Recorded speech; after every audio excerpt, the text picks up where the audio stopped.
తోటి కౌన్సిలర్స్ అయిన రఫీ గారికి, షరీఫ్ గారికి, ఆంజనేయులు గారికి, కరీముల్లా గారికి, ముఖ్తార్ గారికి, మీ టీచర్లు ఇద్దరికి, ప్రత్యేకంగా స్టూడెంట్స్కి, విలేకరులకి అందరికీ నా హృదయపూర్వక నమస్కారాలు.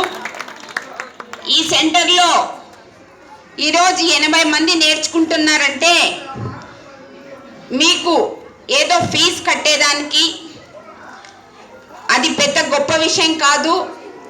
మీరందరూ కూడా ఈ సెంటర్లో క్రమశిక్షణగా అందరూ నేర్చుకొని బాగా కుట్టడము, మంచిగా మీరు కూడా ట్రైనింగ్ సెంటర్లో లేకపోతే మీ ఇళ్ళల్లో మిషన్లు పెట్టుకొని వేరే వాళ్ళకు నేర్పించడము, కుట్టి అమ్మడము, ఇలాంటివి మీరు చేసినప్పుడే దీనికి నిజమైన సార్థకత దొక్కుతుంది.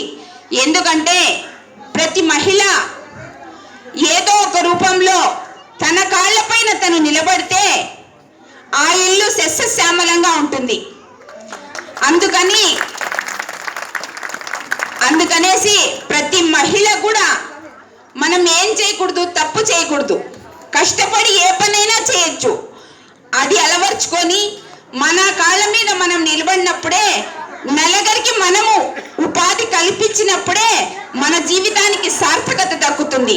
కాబట్టి మీరందరూ కూడా ఈరోజు ఏదో మీకు ఫీజు కట్టేస్తాం, మీరు నేర్చుకుంటారు, మంచిగా ఉంటారు, కానీ మీరు కూడా నలుగురికి ఈ బాటలో ముందుకెళ్ళి ఇంకో నలుగురికి మనం మంచి చేయాలా అని మానవత్వంతో మీరు నేర్చుకున్న రోజే నేను ఇచ్చిన ఈ ఫీజుకు సార్థకం దక్కుతుందని చెప్పేసి తెలియజేస్తూ, మీరందరూ కూడా మంచిగా గొప్పగా ఇవి నేర్చుకొని ఇంకా ఇలాంటి కుట్లు కూడా నేర్చుకొని జాకెట్లకు మోడల్స్ ఈరోజు డ్రెస్సులకు వచ్చినాయి.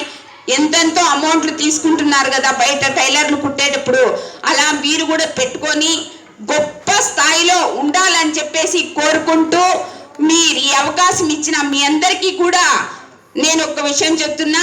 మీ అందరూ కూడా మీ మనసులో నాకు పెట్టుకోవాలని చెప్పేసి కోరుకుంటూ ఈ అవకాశం ఇచ్చిన మీ అందరికీ నమస్కరించుకుంటున్నా.